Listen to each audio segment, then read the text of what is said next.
Salut tout le monde, aujourd'hui on parle du Mandalorian et du premier set Lego qui lui est consacré. C'est parti. Alors on commence avec le petit tour de la boîte de notre AT-ST Raider aux couleurs du Mandalorian. Il s'agit du set 75-254 pour les 8+. Mais je doute qu'il fera aussi très plaisir à beaucoup plus que 8+. Il est accompagné également de 4 mini-figurines. Alors évidemment, on a The Mandalorian, également d'autres persos que je ne connais pas encore, entre autres Cara Dune, un Klatooinian Raider x2. Voilà, ils ont l'air assez badass, j'aimerais pour les croiser dans la rue. Donc face arrière de la boîte, on découvre donc notre AT-ST dans son environnement naturel, donc c'est très boisé. On se croirait un petit peu sur Endor par exemple. C'est assez sympathique, comme d'habitude. On va trouver des encarts avec les fonctionnalités. Donc ici les mouvements des patounes, et sur l'encart supérieur droit de la boîte on a les lance-patators, les ouvertures du poste de pilotage ou encore la rotation de la tête de notre AT-ST. Pour terminer le tour de la boîte, on constatera que le packaging design est raccord avec le début du premier semestre 2019 puisque c'est blanc. Alors peut-être que vu qu'on a ici une boîte The Mandalorian et pas épisode 9, ça justifierait le fait de ne pas avoir une boîte aux couleurs noires qu'on peut constater dans le reste de la gamme sortie début octobre. Je procède à l'unboxing, on regarde le contenu et on enchaîne avec la review. On a à bord 4 groupements de sachets, numéro 1, numéro 2, le numéro 3 et le 4e.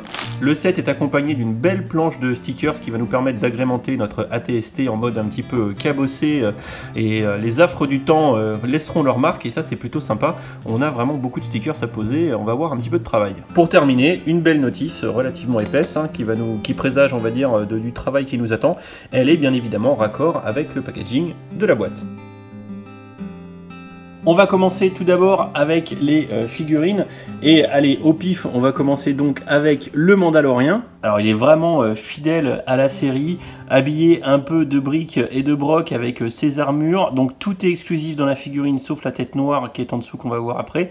Mais le casque donc est un nouveau casque imprimé exprès à cette occasion. On a aussi une petite cape qui de par sa forme je crois est également nouvelle ou dans son coloris, à vérifier. Le casque est très sympathique, hein, on voit les petites impressions, les petites formes derrière et également l'impression de la couleur du casque comme dans la série. On voit le profil effilé du casque aussi, le torse qui est vraiment de toute beauté avec toutes les petites poches, les ceintures, l'espèce de bandoulière avec les cartouches, son plastron qui souffre énormément dans la série.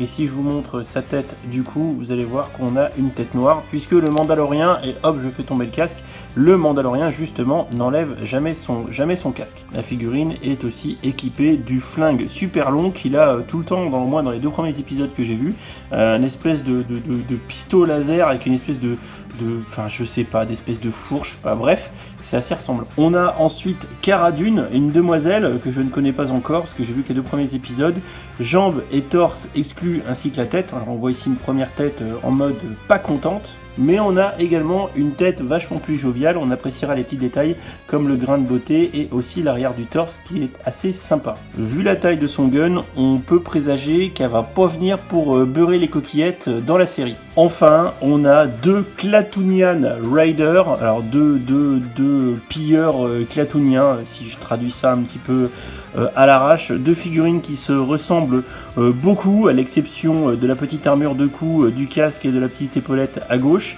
Les jambes sont exclusives et sont identiques, les torses sont exclusifs et se ressemblent fortement mais il y a de légères différences. Si j'enlève le casque, les 2 têtes sont identiques et n'ont qu'une seule impression face avant, rien derrière, et les torses sont également différents à l'arrière et sont toute beauté.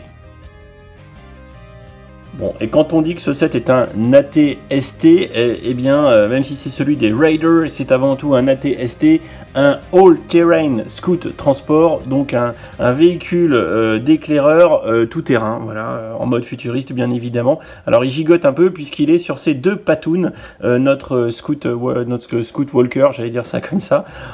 Donc c'est un Walker, tout ce qu'il a plus de classique. On va faire un comparo tout à l'heure avec un de ses prédécesseurs.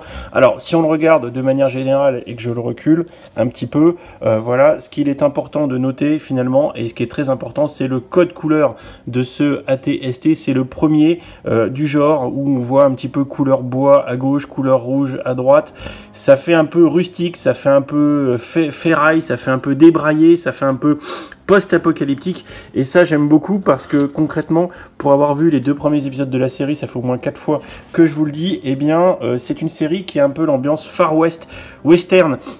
C'est vraiment sympa, on dirait un petit peu les cow-boys des temps modernes, et c'est un côté rustique que j'aime beaucoup dans cette série. Donc on le voit, il y a un petit peu des stickers partout, comme s'il avait été un peu abîmé, ce AT-ST. Alors comme beaucoup, on a la fonction pour lui faire pivoter la tête. Alors on peut pas faire des 3.6, mais on peut lui faire quasiment un 180 à partir de la position couché, voilà, la position couchée qui marche bien puisque je viens de le faire tomber. Bon, puis je vais pas couper ça au montage parce que ça va vous faire marrer. Voilà, donc c'est assez sympathique. Il y a quand même beaucoup de petits stickers. On en a encore ici, voilà, on en a ici, on en a sur les gambettes également. Alors comme vous avez vu, il est tombé et c'est pas pour rien parce qu'il est pas très stable, hein. Ouais, il gigote vite beaucoup et c'est assez normal parce que vu la position des pivots, que ça se tient pas trop, que c'est pas si rigide que ça, et bien il a tendance à... Et puis il y a vachement de porte-à-faux. Il est pas très stable. On a d'autres stickers aussi, et vous allez voir les patounes qui bougent dans tous les sens sur les patounes. Voilà, donc beaucoup de stickers, de quoi vous amuser un petit peu, et c'est déjà pas mal. Alors, sinon, ce qu'on peut relever comme fonctionnalité, c'est évidemment de l'armement, puisqu'on a 2 lance-patates devant, alors en plus de tous les armements de type décoratif qu'on a sur les côtés. Alors ça aussi ça tient pas bien parce que j'arrête pas de le faire tomber. Le montage avec le petit stud, c'est pas ce qu'il y a de plus sympatoche. Voilà, donc tout un tas d'armements, et derrière le mécanisme qui va nous permettre de lancer les studs. Alors il suffit juste d'appuyer, voilà. Et voilà, ça c'est plutôt ergonomique et c'est plutôt facile. Le fait de l'avoir derrière aussi va me permettre de vous montrer un peu la décoration. Donc toujours un petit peu les espèces d'écoutilles de déco, alors mis en stickers. Vous pourrez d'ailleurs apprécier le talent du poseur de stickers. Il y en a d'ailleurs des petits ici là sur les tiles biseautés qu'il faut aussi placer, et c'est assez délicat.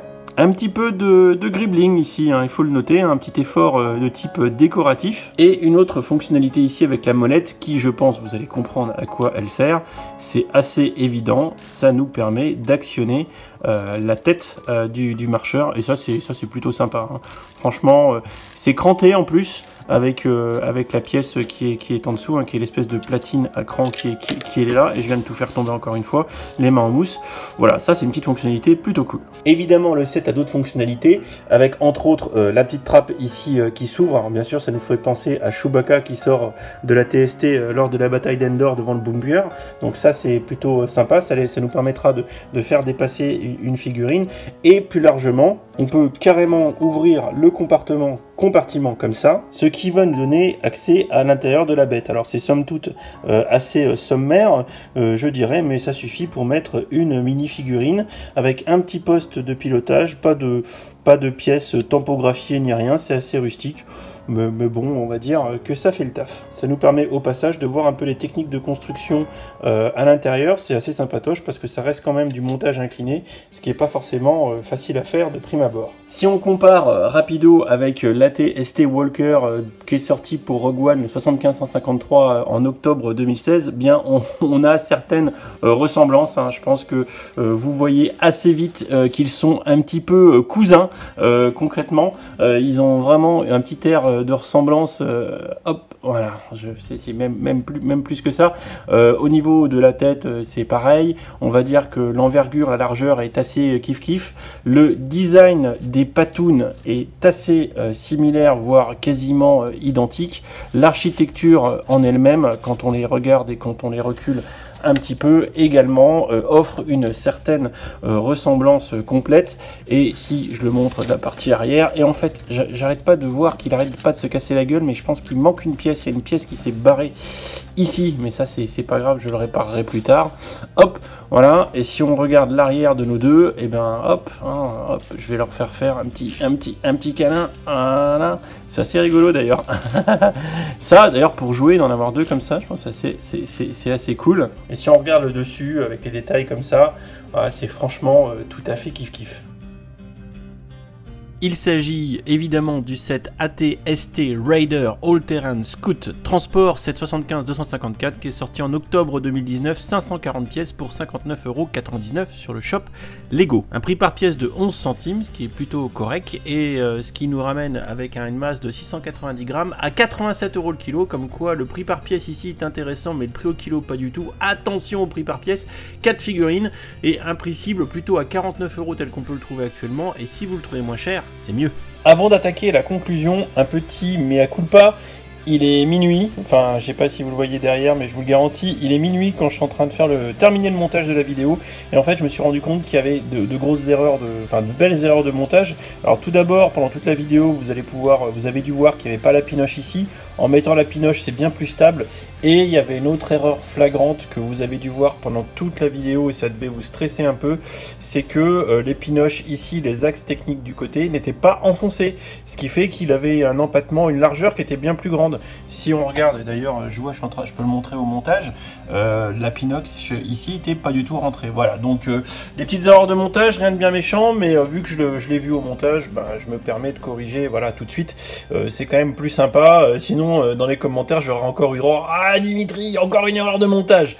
Voilà, allez, on passe à la conclusion. Il est temps de conclure sur ce premier set du Mandalorian commercialisé chez Lego. Je vous ai fait une petite revue tranquille à la bonne franquette. Franchement, j'aime beaucoup ce set. Je l'aime parce qu'il a un code couleur qui change. Moi, j'aime bien les trucs un peu, j'ai envie de dire steampunk, rétro-futuriste, on va dire post-apocalyptique. Et j'ai l'impression que ce Walker en fait clairement partie avec son code couleur marron, son code couleur rouge. Ses stickers, c'est en mode un petit peu à l'arrache, un peu en mode contrebande. On verra dans la série ce que ces contrebandiers, ces raiders clatouniens apporteront à la série. Je les ai pas encore vus, j'ai pas non plus encore vu la TST, mais tout ce que je peux vous dire, c'est que les vaisseaux dans la série sont très bien faits, avec principalement le vaisseau du Mandalorian. Et que dire de cette figurine du Mandalorian qui est vraiment fidèle à la série, et ça c'est vraiment très très cool. Ça augure du bon pour ce que Lego sera capable de nous faire en termes d'adaptation de l'univers de la série en boîte de briques danoise. Et d'ailleurs, rien que le vaisseau du Mandalorian est juste magnifique. Et d'ailleurs, je vais vous préparer une vidéo dans les jours qui viennent, ou avant Noël tout du moins, avec un petit peu ce qui est déjà sorti, vu que la série buzz pas mal. Il y a beaucoup de choses autour de Lego qui sortent autour de cette série, et il y a déjà par exemple un beau mock du vaisseau du Mandalorian qui est magnifique, et je vous présenterai tout ça très bientôt. Et on sait aussi que dès début janvier, on va avoir un Battle Pack autour de The Mandalorian. Alors j'espère que pour une fois Lego va utiliser le filon, parce que j'aime cette série. Franchement, le Mandalorian a trop la classe, donc vivement que Disney Plus débarque en France avec la série pour qu'on puisse le mater en toute légalité. Voilà. En tout cas, le seul reproche qu'on peut faire à ce set, à ce stade-là, c'est un peu une certaine fragilité. Par exemple, le canon ici arrête pas de se barrer depuis tout à l'heure, parce que le montage est un petit peu just, hein, tout bêtement. Et aussi son prix à 59 €, c'est un poil cher avec les 87 € au kilo. Moi, je le verrais plutôt, on le voit actuellement en vente déjà à 50, vous gagnez 10 balles, et en dessous de 50, ça commence à être un bon plan. Voilà, j'espère que cette petite review vous aura intéressé, que ça aura fini de vous convaincre pour ceux qui étaient indécis, ou de pas vous convaincre du tout pour ceux qui ne voulaient pas l'acheter. Voilà, autour de cette boîte Lego, moi clairement je suis conquis. C'est d'ailleurs une boîte qui m'a été fournie par Epicure Studio et les ateliers Lego, donc je les remercie. Ça me permet de vous présenter cette boîte, et ça c'est important de le souligner. Voilà, comme d'habitude, je vous invite dans les commentaires à me dire ce que vous pensez de cette boîte, si vous êtes fan aussi du Mandalorian, si vous êtes fan ou pas de cette AT-ST. On en discute en commentaire. Si c'est pas déjà fait, n'hésitez pas à vous abonner, activer les petites notifications. Puis écoutez, on va se retrouver très bientôt pour d'autres vidéos, mais vous voyez, j'essaye d'avancer et on va essayer de pondre de la review un peu plus vite que d'habitude pour que pour Noël, pour ceux qui n'auraient pas encore déjà fait leurs achats, eh bien vous puissiez vous décider ou pas, ou juste pour des achats tout court parce que vous aimez cette série et vous aimez Star Wars. Je vous fais des bisous, je vous dis à bientôt et on se dit à demain pour la prochaine vidéo. Salut, salut! Et si tu as aimé cette vidéo, n'hésite pas à aller regarder mes autres contenus. Tu as ici 2 liens vers d'autres vidéos ou playlists. Fais-toi plaisir si tu aimes les Lego. Allez, ciao ciao!